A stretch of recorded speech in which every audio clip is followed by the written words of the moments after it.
Kevin Church's love for music began at the age of 15. In this edition of Quintin'a Close-Ups, I sit down with the singer and songwriter one-on-one. And be sure to download the free Quintin'a Close-Ups app in your Apple or Google Play stores. Well, Kevin, it is so good to see you. Thank you, Quentin. Thanks for having me. Anytime. Such a pleasure. Well, likewise. And you and I know each other because you come to Qology almost every week. And we appreciate your music service to us, and we thank you for that. Thank you.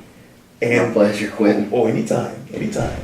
And we were talking just off camera that you were playing last night at Tommy Condon's. Yes. And today is your birthday. Happy birthday. Oh, thanks, Quentin. Yes, the big 4-3. Wow. Isn't that crazy? Who is Kevin Church these days? Kevin Church is a workaholic and just enjoying life. Wow.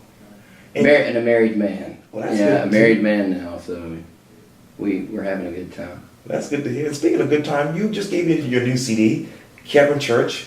It says Winds of Fortune.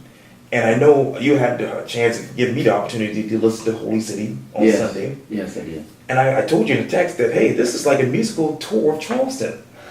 When you think of Holy City, what plays in your mind? Well, I'll tell you what, there's a lot of history in Charleston, obviously. I mean, a lot of people come and visit that don't even know about it, and then they get exposed to it. For instance, I met a couple from Canada yesterday at Tommy Condon's late night. They were telling me, we have to be in Myrtle Beach tomorrow. We don't want to be in Myrtle Beach. We want to stay here. We didn't know this was here. They do not promote it in Canada. So, to me, there's a lot of history. There's a lot of beauty here. And there's just so much to do here. And it is the holy city. For Charleston was known for religious tolerance. One of the first towns, one of the first colonies basically that did that. Like, that really held religious tolerance. That's why it's called the holy city, more so than the other things. But I just wanted to capture Charleston as a whole, as its beauty, as its essence, as its history, as its fighting spirit, as our locals, and how they interact, how they support one another. When the tragedy happened at the church, just wanted to write about that because they forgave the killer. They had a lot of questions, no doubt. They still do, and I'm sure. But the community came together as a whole. We did not invite a divide here, and that's what that song's about. You talk about questions that the community still has really 2 years later after the tragedy of Mother Emanuel. What questions do you still have? That's a tough one. Like, how does someone get that far off to go in and hurt innocent people like that? What kind of hate stems from that? Who taught him that? He didn't just wake up one day and have that notion. It was inbred in him. There's something we're doing, which is why I write songs, which is why I try to talk to people and get to know people and learn from people. I mean, as well as what I do on the daily. Like, I might know something, but somebody knows something a lot better or more than I do. And I'm eager to learn. I'm eager to listen. My question is what can we do to prevent that again?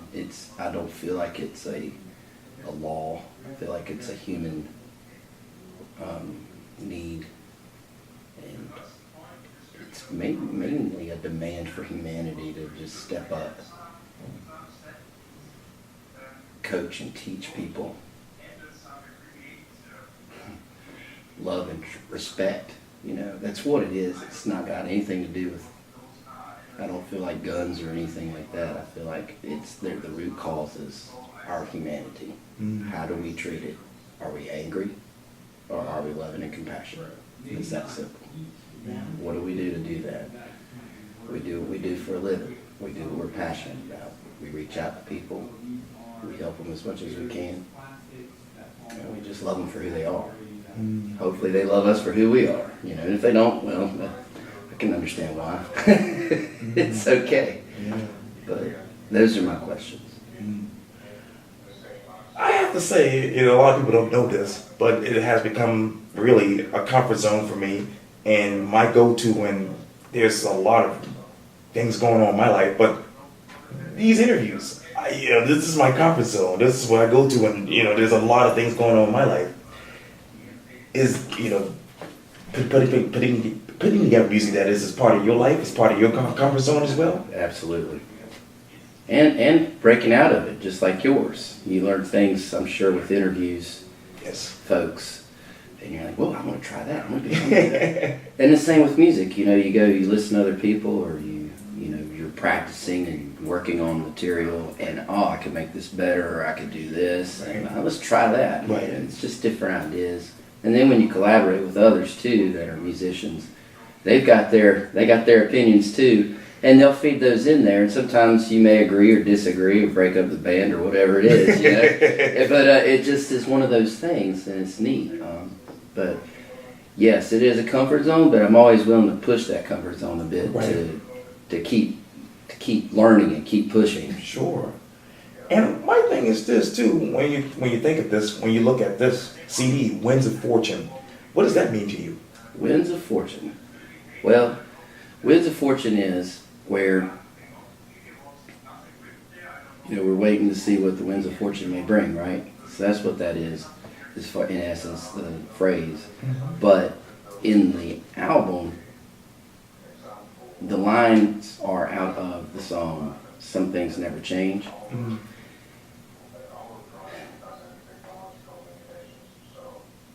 The phrase is winds of fortune go for broke. Moon tells tides where to go, but I can see smoke before the flame. Anyhow,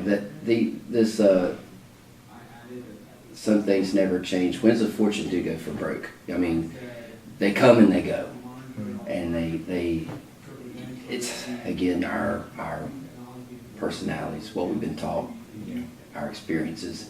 How do we deal with those? Do we go off the deep end, or do we just, barrel through it? Do we keep plowing through it? Mm-hmm. And that's what Winds of Fortune means to me. That's what it is. Wow. Obviously, we talked about your birthday, obviously. Mm-hmm. But I want to take it back to Friday, September 29th. You played at home, Gastonia. I did. Your hometown concert. I did. Where were you emotionally? It was amazing. I played at the church theater, my hometown church where I grew up, and they have bought a theater. It used to be a little theater, Gastonia, so it seats about 100 people. Mm. I think we had about 60 to 80 people. Wow. It was really, really good. I got to play all my own songs, and it was just really great. And I got to see faces I haven't seen in forever. I had family come out Yes. for an hour or two out as well. And church family, friends I grew up with. And then like at the end, with it being a church environment, there's some of those folks that are really dedicated and in the church. And as you're shaking their hand, you just feel the Holy Spirit moving through them, saying, I enjoyed it. And I was like, oh my goodness, this is amazing. So it was a very, very positive and a great cap to a passionate performance. Just say that, I enjoyed every minute. Well, that's good to hear. And when I was reading the Gaston Gazette, that is, it says this: Church's family moved to Gastonia in 1985 when he was in the 5th grade. You said this to the newspaper, quote, "Moving to town, we got turned on to rap, and the kids were listening to rap music. We all talked music, and then we got into classic rock, and we all were sharing what we would find." So what did you find? Okay, well, let's go with the Beastie Boys, for instance. They sampled so much classic rock. Now, granted, I was already into the Beatles, like I'd already been exposed to that, and the Rolling Stones, the Eagles, Right. all that stuff growing up. And I liked all that. But when I heard Led Zeppelin being sampled through Beastie Boys, I was like, well, where'd that come from? And I thought it was the Beastie Boys, but I knew that there was also scratching going on, like samples, all that good stuff. And And what I found was like over time, within a year, I was digging and I found Led Zeppelin songs, Wow. and I was like, whoa. So I was already developing a musical palette for classic rock and blues music and that country folk kind of stuff. Right. And then years later, after 5th grade, when I was 15, is when I actually started playing guitar. Wow. So that's when I started wanting to adapt that Led Zeppelin blues, those licks. I wanted to know how to do that. Right. Just like anybody else that plays music, Sure. you know. So that's what I did, and that's where it all started. What led you to picking up a guitar at 15 years old in your mind? Oh, well, when I saw my cousin got a guitar, and he got an electric guitar with an amp, and I was all excited for him, but I also wanted my hands on it. I wanted to play it. Play it, because yeah. I saw him play it, and I was like, I think I can do that. I think I can. And I started playing it, and like we were in church on a Sunday. Yes. He wrote down an offering envelope. I'm going to teach you Sweet Home Alabama today.